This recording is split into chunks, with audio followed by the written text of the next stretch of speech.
یا اللہ یا کریم یا عظیم یا غفور یا شکور یا بسم اللہ الرحمن الرحیم۔ الصلاۃ والسلام علیکہ یا رسول اللہ۔ السلام علیکم ورحمۃ اللہ وبرکاتہ۔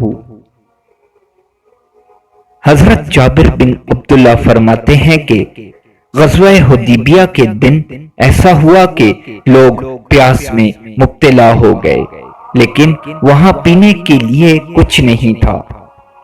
رسول اللہ صلی اللہ علیہ وآلہ وسلم کے پاس ایک چمڑے کا برتن تھا، اسی میں تھوڑا سا پانی موجود تھا۔ آپ نے اس پانی سے وضو فرمانا شروع کیا کہ اچانک بہت سارے لوگ پریشانی کے عالم میں آپ کے پاس تشریف لائے۔ نبی کریم صلی اللہ علیہ وآلہ وسلم نے ان لوگوں کو دیکھ کر پوچھا کیا ہوا؟ تو سب نے عرض کیا کہ آپ کے پاس برتن میں جو موجود پانی ہے، اس کے علاوہ اس پورے میدان میں پانی کا ایک قطرہ بھی نہیں، نہ وضو کرنے کے لیے اور نہ ہی پینے کے لیے۔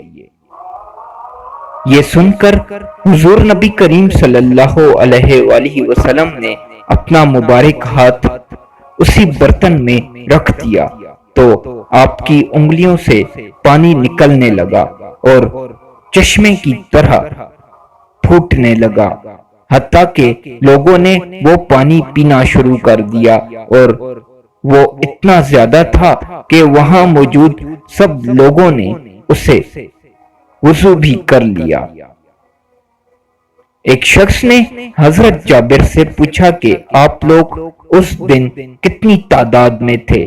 تو انہوں نے بتلایا کہ ہم 1500 تھے، لیکن اگر ہم 1 لاکھ بھی ہوتے تو یہ پانی کافی ہو جاتا۔